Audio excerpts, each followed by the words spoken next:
교회 설립이라는 복을 주셨습니다. 교회 설립이라는 복을 주셨습니다. 라는 제목으로 하나님의 말씀 증거하도록 하겠습니다. 오늘은 우리 예수의 교회의 설립 예배가 있는 날이죠. 법적으로 여기가 아니고 여기와 우리를 얘기하는 거예요. 여기에 하나님의 교회가 세워집니다. 라는 것을 만방에 공표하는 날입니다. 그래서 오늘 설립 예배를 맞아서 교회 설립의 목적과 의의에 대해서 우리가 함께 교회를 세우고 있는데요. 앞으로도 우리가 교회로서 무엇을 붙잡고 무엇을 행해야 되는지, 무엇이 교회의 본질인지를 예수님의 가르침을 따라서 함께 상고해 보고자 합니다. 사랑하는 성도 여러분, 교회는요, 그리스도인들로 구성되어진 곳을 교회라고 합니다. 기독교회. 예수님의 것이요, 예수님의 몸으로서 예수의 교회. 그런데 오늘날은 이 근본적인 단어마저도 그 의미가 변형되고 변질되어 버린 그런 형국이죠. 예수 그리스도의 인격과 예수 그리스도의 사역이 선포되어지면요, 이걸 복음이라고 한다고 말씀드렸죠. 이렇게 복음을 통해서 예수 그리스도를 주님이라고 고백하는 그리스도인이 되어집니다. 복음에 이 능력이 있다고요.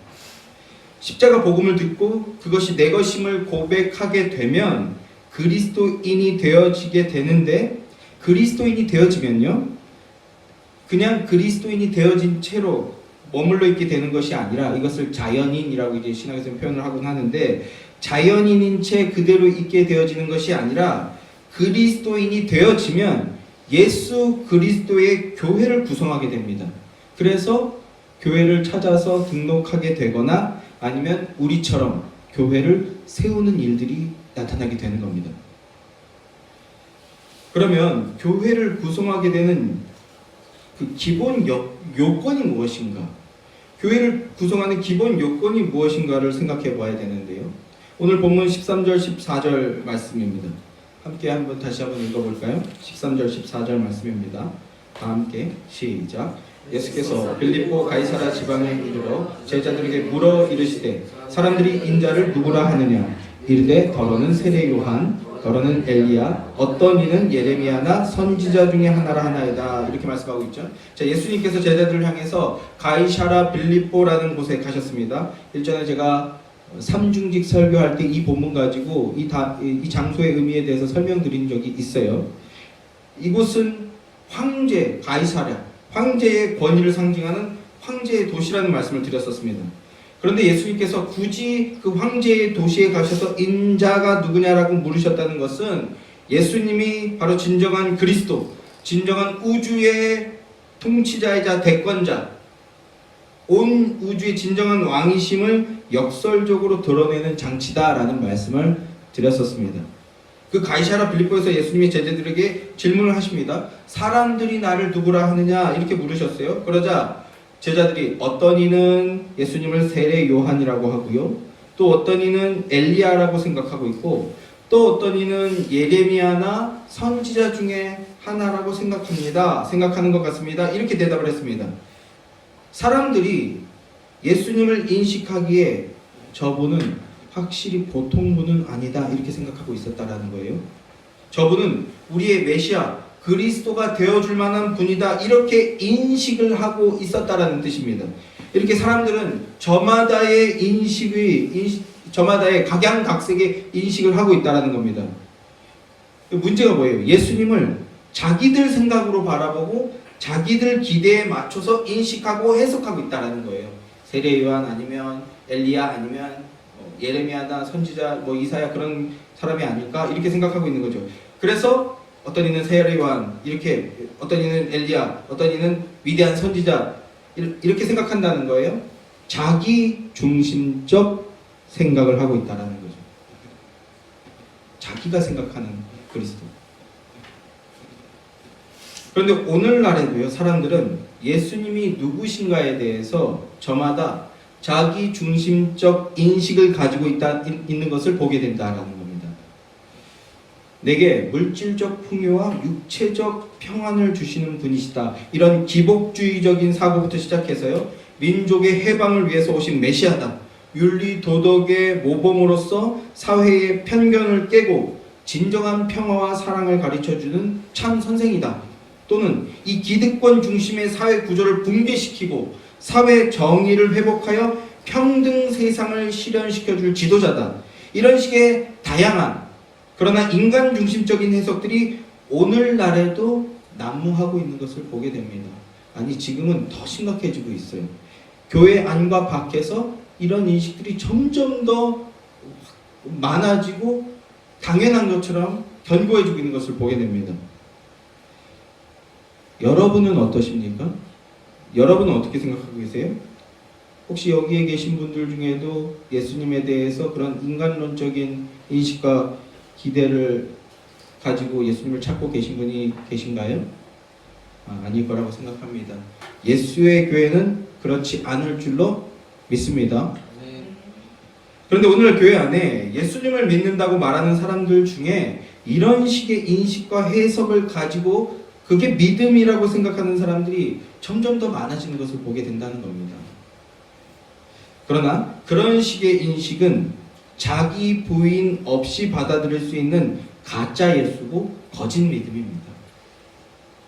기복주의부터 시작해서 윤리 도덕과 세상 정의를 구현할 자, 이런 건요 사람들이 좋아할 만한 예수죠. 누구든 어떤 사람이든 편견 없이 환대하며 우리 모든 교회가 연대하면 좋은 교회가 되고 좋은 교회가 되어서 이 땅을 좋은 세상으로 변화시킬 수 있다. 얼마나 좋은 얘기입니까? 그런데 이런 주장은요 기본적으로 성경의 가르침에서 비껴져 나가 있어요. 아주 살짝 교묘하게 비껴져 나가 있습니다. 그리고 이런 인식에는요 자기 부인이 빠져 있습니다. 자기 부인이 빠져 있어요. 자기 부인 없이 그저 예수를 믿고 있다 착각하게 만드는 겁니다. 이게 바로 마귀적 사고예요.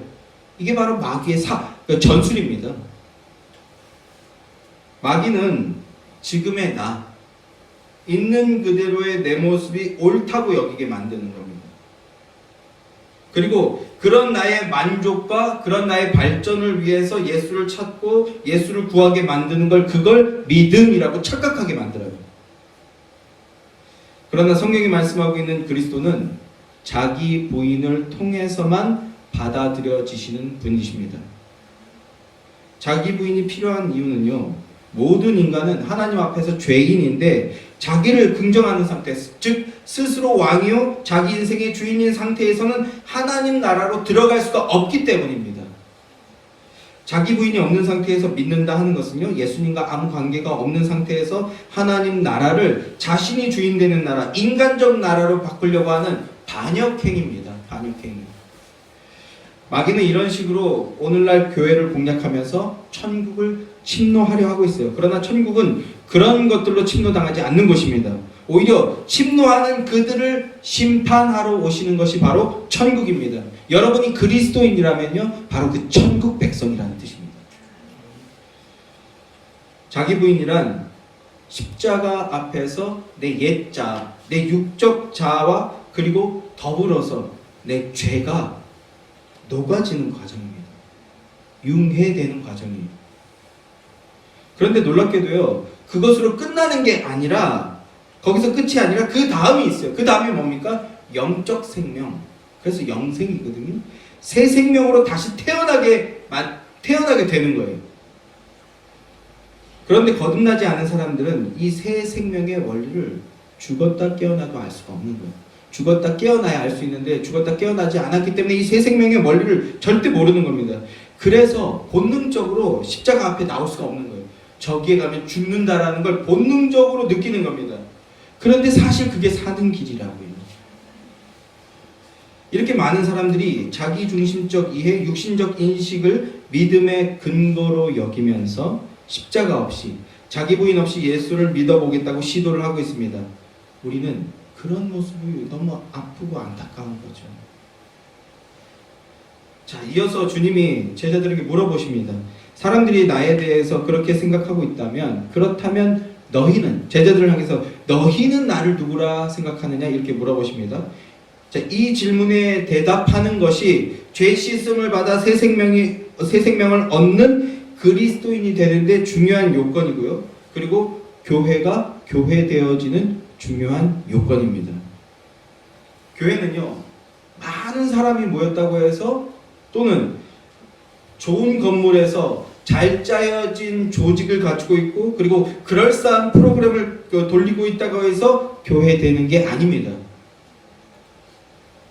자기들 딴에는 우리도 예수의 이름으로 모였다고 너스레를 떨고 있겠지만 그러나 그 안에 교회의 핵심 요건이 빠져 있다면요, 그건 아무리 많은 사람이 모이고 아무리 훌륭한 예배당을 갖추고 있다고 해도 그건 사람의 모임일 뿐이라는 겁니다. 교회가 되지 못합니다. 그러면 그 모임이 교회가 되어지는 요건이 뭡니까? 바로 올바른 믿음 고백 위에 서야 된다는 겁니다. 믿음 고백. 로마서 10장 10절 말씀을 보면 사람이 마음으로 믿어 의에 이르고 입으로 시인하여 입으로 고백하여 구원에 이른다 이렇게 말씀하고 있죠. 믿음 고백할 때 구원에 이른다라는 겁니다. 구원은 예수 그리스도를 믿는 믿음으로 얻는 것인데 그 믿음은 두 가지의 대답, 두 가지의 고백을 요구하고 있습니다. 첫째는 예수님이 누구신가? 여기에 대한 대답을 갖고 있기를 원해요. 지금 예수님께서 물어보시는 내용이 그 내용이잖아요. 여기에 대한 해답을 올바르게 갖고 있어야 된다는 겁니다. 그리고 둘째는요, 그 예수님이 무엇을 하러 오셨는가입니다. 지금 제가 드리고 있는 말씀이 뭡니까? 제가 계속해서 반복하고 있는 말씀이죠. 예수 그리스도의 인격과 예수 그리스도의 십자가 사역입니다. 그리고 이 두 가지가 합쳐져서 선포되어지고 증언되어지는 것을 뭐라고 한다고요? 복음이라고 한다고요. 복음. 복음이 없이는요, 믿음이 발생할 수 없고요. 복음이 없이는 교회가 교회되지 못합니다. 복음이 선포될 때 성령님이 역사하셔서 구주를 영접하게 하고 모임이 교회가 되어지게 만드시는 겁니다. 오늘 본문에는 이 두 가지의 고백 내용이 모두 나오고 있어요. 이어지는 말씀이에요. 하나는 베드로의 입을 통해서 그리고 하나는 예수님의 입을 통해서 말씀하게 됩니다. 먼저 베드로의 고백입니다. 15절 16절 말씀입니다. 15절 16절 말씀 함께 읽겠습니다. 함께 시작. 이르시되 너희는 나를 누구라 하느냐? 시몬 베드로가 대답하여 이르되 주는 그리스도시요 살아계신 하나님의 아들이십니다. 주는 그리스도시요 살아계신 하나님의 아들이십니다. 이렇게 고백하고 있어요. 자, 보세요. 주는, 먼저 주는이라는 것은요, 내가 나의 주인이 아니고 예수님, 당신이 나의 주인이십니다. 이렇게 고백하고 있습니다. 주제권을 명확하게 입을 벌려 고백하고 있습니다.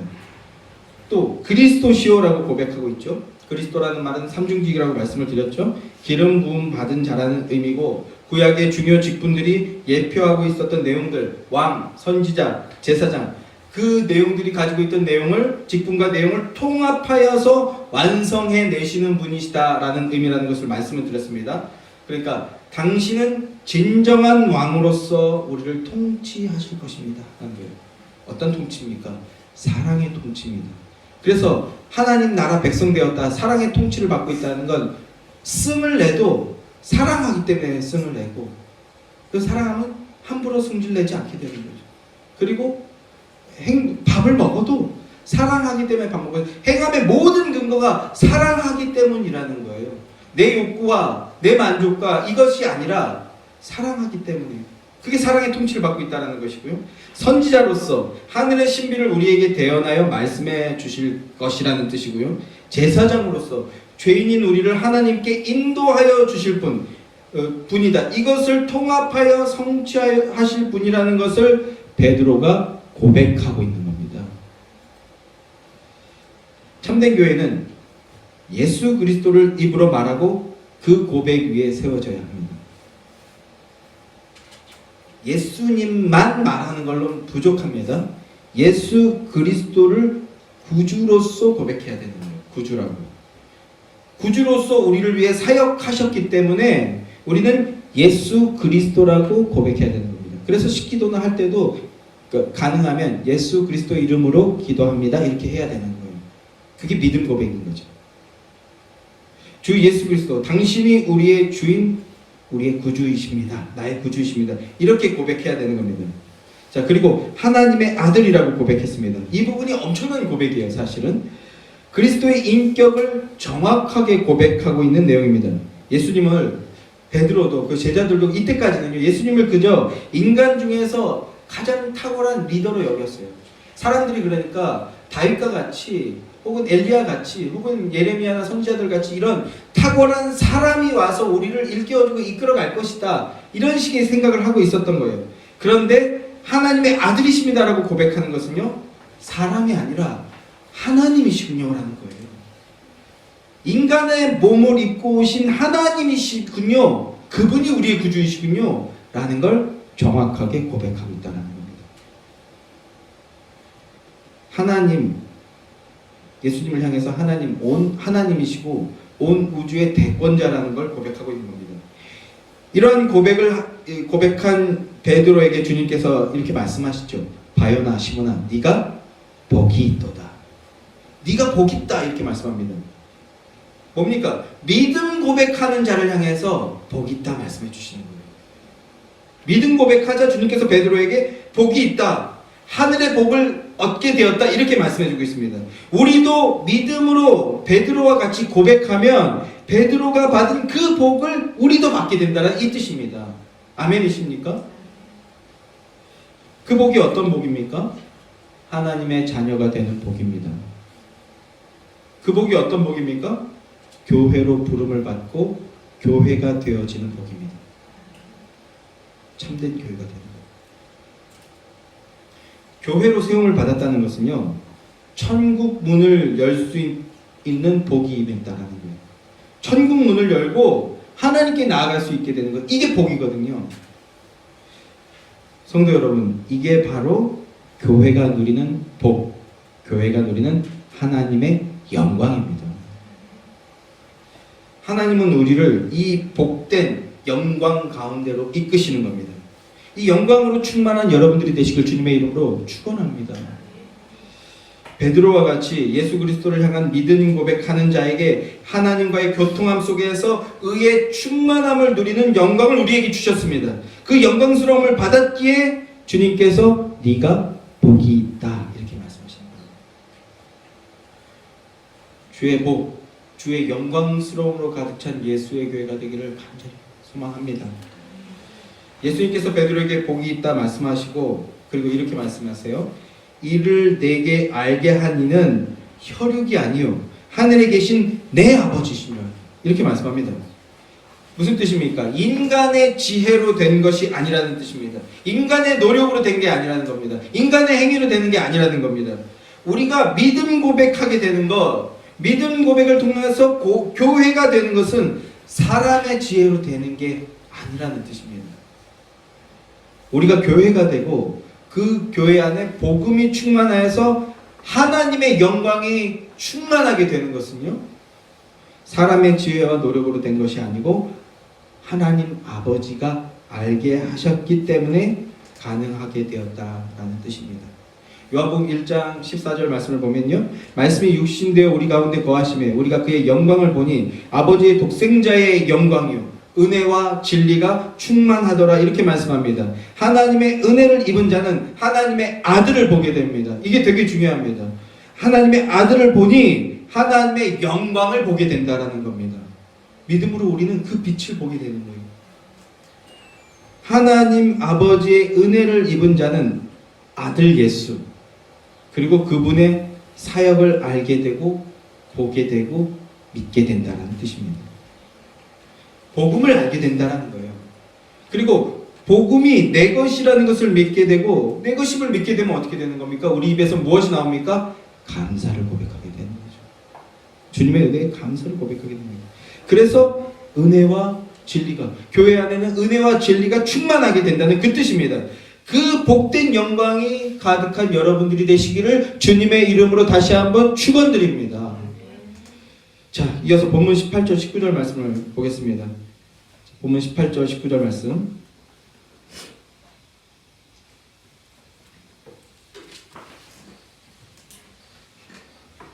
함께 읽겠습니다.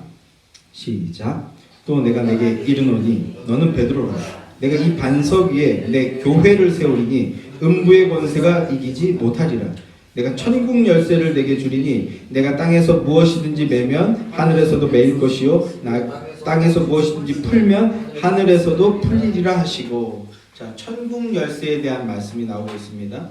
이 천국 열쇠에 대해서는요, 저도 개인적으로 청년 시절에 기가 막히고 코가 막히는 엉터리 같은 설교들, 이야기들, 근데 그 이야기들을 은혜롭게 들었던 기억들이 너무나 많습니다. 이제 제가 성경을 제대로 읽고 배우고 나니, 깨닫고 나니 정말 엉터리 같은 소리였구나. 그런데 그때는요, 어떻게 저렇게 예수 그리스도 안에 있으니까 은혜롭게 받았어요. 또 이를테면 이런 겁니다. 성도에게는 천국 크레딧 카드가 주어지는 거다. 그래서 여기서 긁으면 하늘에서도 긁힌다, 이런 얘기예요. 은혜롭지 않습니까? 근데 이 말을 언제 씁니까? 그러면서 이렇게 말하는 분도 있어요. 어떤 여자 집사님이 집에 큰 우환이 생겨서 급하게 기도원에 가셨대요. 간절히 기도를 하는 거죠. 그랬더니 기도원 원장님 내가 오셔가지고 집안에 우환이 있네. 울면서 기도하면 대부분 집안에 우환이 있는 거죠. 어떻게 아셨어요? 영인으로 보면 다 보여. 내가 기도해 줄게. 너무 감사합니다. 너무 감사합니다. 그런데 150부터야. 뭡니까? 무당이죠, 무당.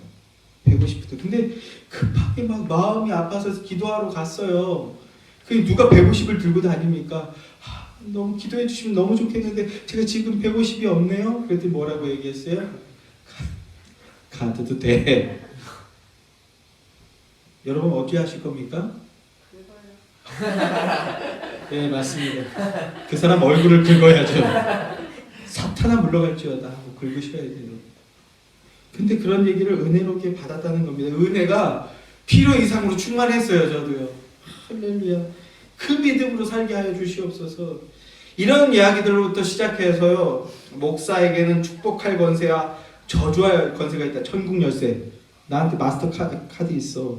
나한테는 이 축복과 저주의 권세가 있어. 이딴 소리들을 저도 많이 들었습니다. 여러분, 다 마귀 권세고요, 마귀 역사입니다. 성경은 그런 말 하지 않습니다. 할렐루야. 단단하게 붙으시기 바랍니다. 또 카톨릭 교회에서는요, 이 16장 18절 말씀을 들어서 사도 베드로가 카톨릭 교회의 제1대 교황이라고 자기들은 주장합니다. 1대, 여기서부터 교황이 시작됐다라는 거예요.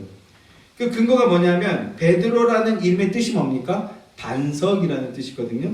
그런데 18절 말씀을 보면 너는 베드로라, 내가 이 반석 위에 교회를 세우리라, 이렇게 말씀하고 있어요. 이 말씀을 들어서 베드로의 이름이 뜻이 반석인데 반석 위에 교회를 세운다고 하지 않냐? 그러니까 그가 제1대 교황이다, 교회의 머리다, 이렇게 주장하는 거죠. 언뜻 그럴싸해 보입니다.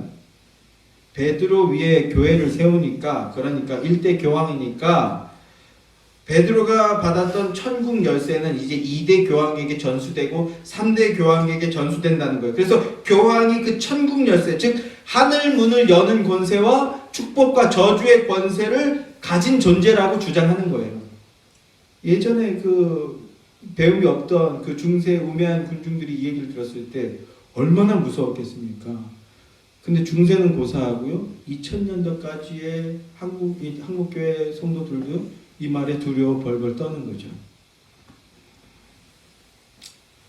이걸 근거로 해서 중세 천년을 교황이 그 소나기에 집어넣는 근거가 되게 되는데, 근데 참 이 권세가 한국 교회 목사에게까지 전달이 되었던 겁니다. 그래서 목사는 하나님의 종이고 하나님의 특별한 권세를 가진 자다, 축복과 저주의 권세를 가진 자다, 이렇게 말하는 겁니다.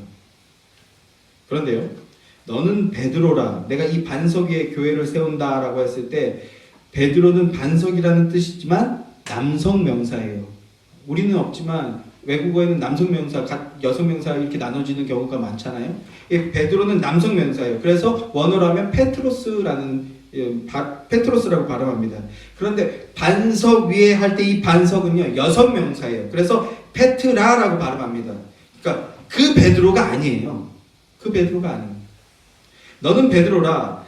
내가 이 반석 위에 교회를 세운다는 것은 반석, 베드로가 한 그 고백, 그 믿음 고백의 내용, 주는 그리스도시요 살아계신 하나님의 아들이십니다라는 이 고백 위에서만 교회가 세워진다라는 그 뜻입니다. 베드로가 고백한 그리스도의 인격에 대한 그 고백의 내용이 페트라, 반석이라는 거예요. 그 고백 위에 교회를 세우겠다라고 말씀하는 겁니다. 페트라, 그 고백의 대상이 누굽니까? 예수 그리스도시잖아요. 예수 그리스도. 그러니까 예수 그리스도라는 반석 위에만 교회를 세워진다. 이 말씀을 하는 겁니다. 예수 그리스도에 대한 올바른 믿음 고백 위에서만 교회는 교회가 되어진다라는 뜻입니다.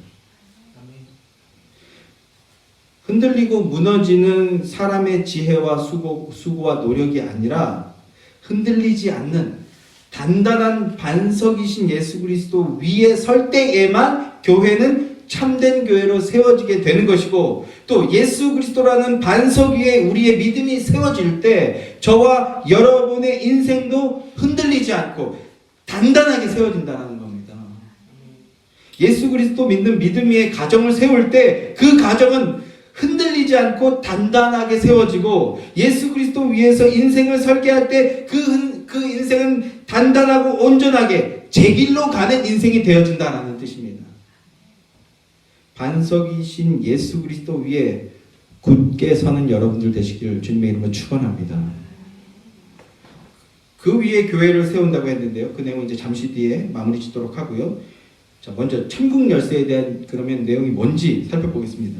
19절에서 천국 열쇠를 네게 주겠다 이렇게 말씀하셨는데 무슨 뜻입니까? 뭐 교황이나 목사에게만 주는 특별한 권세이겠습니까? 이제 아니라는 것 아시겠죠? 어렴풋이었다면 이제 이 19절 말씀을 명확하게 이해하심으로써 주변에 그런 이해를 갖고 있는 이에게 복음을 선포해 주셔야 되는 거예요. 자, 천국 열쇠란 예수 그리스도의 이름에서 나오는 권세인 거예요. 이제부터 논리 구조가 조금 정교하게 가니까 잘 집중해 보세요. 예수님께서 기도에 대해서 가르치면서 예수님도 너희는 내 이름으로 기도하라 이렇게 말씀하셨습니다. 예수님의 이름이 천국 문을 여는 열쇠라는 겁니다. 예수님의 이름을 부른다는 것은요, 예수 그리스도의 인격과 사역을 담고 있는 복음을 믿고 고백한다는 거예요. 그래서 제가 믿음 고백해야 된다 이 말씀 드리는 겁니다. 그 위에 구원이 이루어지고 그 위에 교회가 세워지는 겁니다. 그러니까 천국 열쇠란 결국 그리스도의 복음입니다. 무슨 옛날에 열쇠가 이 모양으로 생겼으니까 그런 열쇠를 받고, 지금은 뭐 카드 시대니까 마스터카드가 아예 요새는 뭐 어떻게 저는 핸드폰으로 바로 결제해 버리대요. 그런 거 아니라는 거예요. 그런 인간적인 이해로 가시면 안 된다는 거예요. 천국 열쇠란 그리스도의 복음 증거입니다. 우리가 이웃에게 복음을 증거할 때, 예수 그리스도의 사랑과 능력과 은혜를 증거할 때 그 이웃이 예수 그리스도의 이름을 받으면 천국 문이 열리게 되는 거예요. 그 뜻인 겁니다. 그러니까 교회 가면 좋아. 우리 교회 은혜로워. 교회 가면 문제 해결돼. 이런 말씀 하시는 거 아니에요. 이런 거 하지 마세요. 심지어 어떤 이는 목사인데 교회 전도하겠다고 쇠고기 사줬대요. 그런 걸로 안 돼요. 뭐 저기 마블링 A급으로 좀 좋은 거니까 한 몇 주 갈까요? 그런 걸로 안 돼요. 사랑은 열린 문 이런 노래가 있죠. 겨울왕국에 보면 사랑은 열린 문 이런 노래가 있는데, 예수 그리스도의 십자가가 우리를 향한 하나님의 사랑이었다라는 것, 이걸 믿고 고백하면 그 사랑은 열리는 문, 천국의 문을 열게 된다는 겁니다. 천국 문 열리면 어떤 일 벌어집니까? 금은보화 쏟아지나요? 이런 것도 아니에요. 뭡니까? 하나님 만나게 되는 거예요. 하나님 만나서 화목하게 되고 화평하게 되는 겁니다. 그 화평 안에 있는 자는 이 육신 가운데 있는 어떠한 문제에도 흔들리지 않고 제 길로 가게 되는 거예요. 이게 권세 아닙니까? 그리스도의 복음이 천국의 문을 여는 열쇠인 겁니다. 그리스도 예수 안에 있는 속량으로 말미암아 하나님의 은혜로 값없이 의롭다 하심을 받은 자 되었느니라 라고 합니다. 의인 되었다라는 거예요. 의인 되었다. 천국 열쇠를 받았다는 것은 의롭다 함을 받았다는 뜻이라는 겁니다. 하나님 앞으로 나아가고 하나님 앞으로 나아가 얼굴을 봄으로써 하나님과 화목할 수 있게 되는 자격, 그게 의인이라고 말씀드렸잖아요. 복음서는 이 의를 천국 열쇠 이렇게 말씀하고 있는 거예요. 그 천국 열쇠의 권세란 바로 믿음 고백하는 성도에게 주어지는 것을 말하는 것이고요. 복음으로 충만한 교회 안에 이 권세가 임하게 된다라는 겁니다. 다시 한번요. 큰 건물 있다고 해서 권세 있는 교회 아닙니다. 목사가 무슨 대단한 스펙 가지고 있다고 해서 어디 대단한 신학교 나왔다고 해서 그 권세 있는 거 아닙니다. 제가 3년 나왔다고 해서 그런 얘기 하는 게 아니에요. 하나님은 그런 거 보시지 않아요. 복음이 있느냐 그거 보신다는 거예요. 교회는 참된 이 권세가 주어진다는 겁니다. 이 열쇠의 권세를 누리는 자들은 입을 벌려서 뭐 합니까? 은혜를 말하게 되는 거예요. 은혜를 말하게 됩니다. 은혜의 고백. 하나님, 자격 없는 내가 감히 주 예수 그리스도의 이름을 부를 수 있게 하심으로 오늘도 나와 만나 주시니 감사합니다. 이 부족하고 변변치 못한 나를 주님은 단 한순간도 놓치시 아니하시고 사랑으로 돌봐주셨고 인도해 주셨습니다. 내가 주님 찾을 때 주님 나를 만나 주시고 나를 안아 주시고 자녀라고 의인이라고 불러주셨습니다. 감사합니다. 하나님의 그 사랑이 나를 살렸고 오늘 여기까지 나를 이끌었습니다. 이렇게 고백하게 되는 거죠. 이 은혜의 고백과 함께 우리 이제 내가 더욱 할 말은 이전보다 더 사랑합니다. 더 사랑합니다. 이 사랑 안에 있으면요, 짧게 제 간증, 저 와이프랑 이제 13년 됐나? 이런 거 안 따지고 살았어. 근데요, 13년 되니까 더 사랑스러워요. 이번 주에 미용실 가서 엉망으로 하고 왔어요. 그 본인이 지금 스트레스 받고 있어요. 그래도 더 이뻐요. 그래서 더 이뻐서 뭐라고 얘기합니까? 못생겼다 이렇게 얘기합니다. 그런데 그게 뭐야? 더 사랑하게 된다. 그래서 제 처의 유일한 소원은 뭡니까? 저 인간이 교회 가서 기도 많이 하고 왔으면 좋겠다. 그 은혜의 고백하니까. 제가 지금 무슨 말씀 드리고 싶은 거예요? 오래되면 시큰둥해지고 이제 뜨거웠던 것도 식어버리고 그 육신의 얘기고요. 그리스도의 사랑, 우리를 향한 하나님의 사랑은요 갈수록 더 뜨겁다는 거예요. 그래서 그 사랑과 만나면 우리도 더 뜨거워지는 거예요. 그 얼마나 뜨거우면 이 원수 같은 인간도 녹여버리는 거예요. 그리고 사랑한다 말하게 됩니다. 막 이것저것 시시비비 그러니까 일을 하기 위해서 올바르게 세우기 위해서 따지지만 그 사람을 죽이려고 따지는 게 아니에요. 그게 사랑함으로 사랑함에 이르는 거거든요. 그러니까 그 사람을 살리면서 따지니까 태도가 바뀌는 거죠. 다 녹여버리는 사랑입니다. 그게 어디서 나타나 보여졌습니까? 십자가에서 보여졌잖아요. 그 십자가가 내 십자가고 그 십자가가 나의 모든 것을 다 녹여버렸고 오직 하나님의 사랑만 드러나게 합니다 라고 고백하게 된다라는 겁니다. 이 은혜의 고백으로 가득한 여러분들이기를 주님의 이름으로 소망합니다. 자, 말씀을 맺겠습니다. 오늘 우리 예수의 교회가 6년 만에 설립 예배를 드리게 됐습니다. 개척 준비 시간이 짧지가 않았어요. 그러니까 우리가 여기까지 오게 되는데 말하자고 한다면 각 사람마다 여기 계신 분들 다 할 말이 많을 겁니다. 좋은 얘기든 안 좋은 얘기든 할 말이 많을 겁니다. 그러나 그 모든 것들은요, 예수 그리스도께서 지신 십자가 아래에 서게 될 때 다 녹아집니다.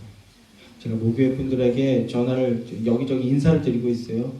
설립 예배하게 됐습니다. 교회가 세워집니다. 이런 얘기를 하게 됐으면 감사하다는 인사를 드리는데 모교회뿐만 아니라 많은 분들한테 인사드리는데 혹시 어떤 분은 이제 교회 시작하니까 후원 좀 해달라고 얘기하려고 하나 라고 생각하는 것처럼 보이더라고요. 약간 눈치 부리시더라고요. 그게 아니라 교회가 되어집니다. 교회가 되어집니다. 또 어떤 분은요, 아이고 이전에 안 좋았던 기억들은 이제 그럼 다 잊읍시다 라고 얘기하는 거예요. 아니, 안 좋은 기억이 없는데. 왜 없어요? 십자가에서 다 씻어졌거든요. 그래서 장로님 십자가 안에서 다 씻어졌습니다. 저는 감사한 것밖에 없습니다. 그러니까 기도 많이 해주십시오. 이렇게 인사드리고 있습니다. 이 모든 것들을 예수 그리스도께서 지신 그 십자가 아래로 나아가게 될 때는요, 다 녹아지게 된다라는 겁니다.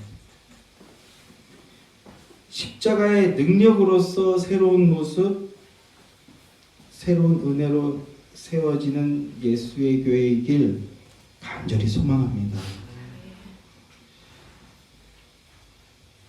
교회 세움이, 교회 설립이라는 복을 우리가 받았다고 말씀을 드리게 됐는데요.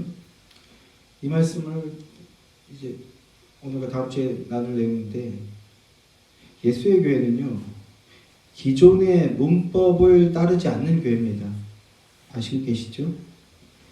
기존의 교회는 이렇게 해야 돼.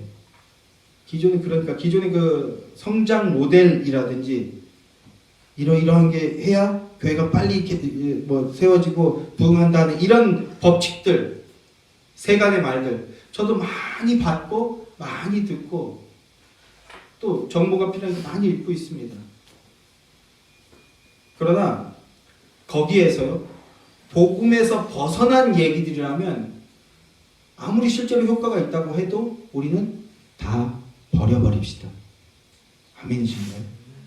그게 쉽지가 않아요. 익숙한 것들과의 결별, 이런 책 제목이 있는 것 같습니다. 저도 여러분들도 그동안 익숙하게 해오던 교회의 일들 혹은 신앙행위들, 그런데 그것이 예수 그리스도를 드러내는 것이 아니라 사람의 영광과 만족을 드러내는 것이라면 우리요, 다 버려버리자고요. 여러분들 막 존귀하게 만들어주고, 여러분들 상처 막 위로해주고, 여러분들 막 좋은 사람이라고 띄워주면요, 어떻게 나올까요? 은혜 받았다고 대본에서 막 인사하거든요. 그런 거 하지 않겠다라는 겁니다. 그런 거 하지 맙시다. 버려버리죠. 하나님께서 우리에게 교회 설립이라는 복을 주셨습니다. 복음 안에 있는 교회라면 어디 편안한 교회 찾아서 회원 가입하고 그래서 거기서 신앙생활 하는 것도 절대 나쁜 게 아니에요.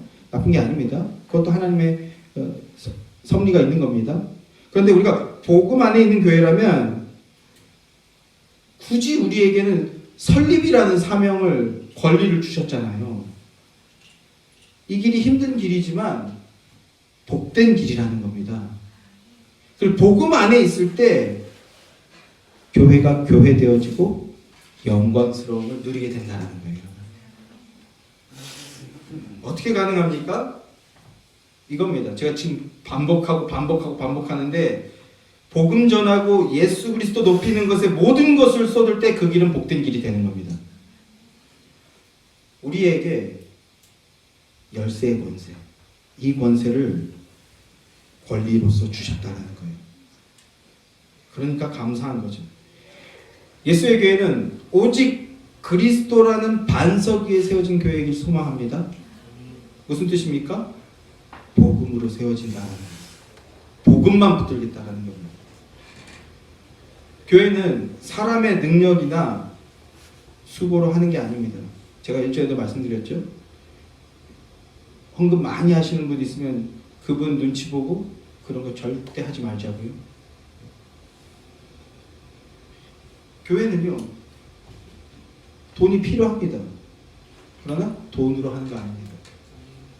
돈 없어도 한다라는 거, 그거 우리 6년 동안 경험했잖아요. 건강하게 재정 세우고 건강하게 쓰는 거. 그러니까 복음의 의무 외에 다른 것들은 너무 열심히 하지는 마세요.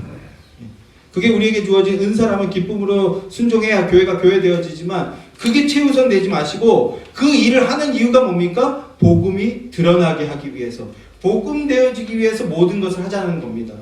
복음 안에서 교회 개척하고 복음 안에서 교회 설립하는 것, 이게 우리에게 주신 권리고 복이라는 겁니다. 복된 의무와 권리를 우리에게 주셨습니다. 왜 주셨을까요? 교회는 오직 그리스도의 능력, 복음 증거를 통해서 세워지게 된다라는 것, 이거 너희들이 한번 보여주라는 겁니다. 바라옵기는 우리가 이 일의 성공자가 되었으면 좋겠습니다. 그래서 예수의 교회가 뭐 한 30년, 50년, 100년 뒤에 이제 없어지게 된다고 했을 때 그 전에 없어지면 어떡하죠? 그 전에 없어져도 상관없어요. 교회, 예수의 교회가 없어지게 됐을 때 남는 게 진짜잖아요. 예수의 교회가 없어진다고 했을 때 제일 좋은 건 주님 재림하셔서 이제 완성되는 건데, 마지막 예수의 교회가 남았던 자리에 뭐가 남는 겁니까? 그리스도의 사랑, 십자가, 복음, 예수의 이름, 이것만 남게 하자고요. 누구 목사가 훌륭했네? 이런 거 그냥 사람이니까 격려하려고 하는 거고, 누구 뭐 권사, 뭐 장로, 집사, 우리 사람이니까 서로 그 격려 없으면 힘이 안 되니까 격려하려고 하는 건데, 그게 본질이 아니고 마지막에 남는 거, 예수, 십자가, 복음, 그리스도의 사랑, 예수의 교회 남은 흔적은 그거가 되게 하자라는 겁니다. 이 일에 우리가 한번 성공자가 되어보자고요. 쉽지가 않아요. 쉽지가 않아요. 여기서 제일 많이 흔들릴 사람이 누굽니까? 네, 저예요. 그래서 여러분들이 복음 위에 더 단단히 쓰셔야 되는 거예요. 교회는 복음 증거함으로, 예수 그리스도 증거함으로 세워진다라는 것을 우리가 한번 만방에 증언하게 되기를 주님의 이름으로 간절히 소망합니다. 하나님께서 이 일 하라고 우리를 여기로 불러 세워주신 줄 믿습니다. 자, 드디어 설립 예배를 드리게 되었습니다. 설립 예배를 드리게 되었는데, 이제 더 복음 전하는 것에 우리 모두가 모든 마음과 역량을 집중하고 복음의 능력으로서 사람을 키우고 가정을 일으키는 하나님의 능력과 복과 은혜가 충만한 저와 여러분과 예수의 교회가 되기를 주님의 이름으로 축원합니다.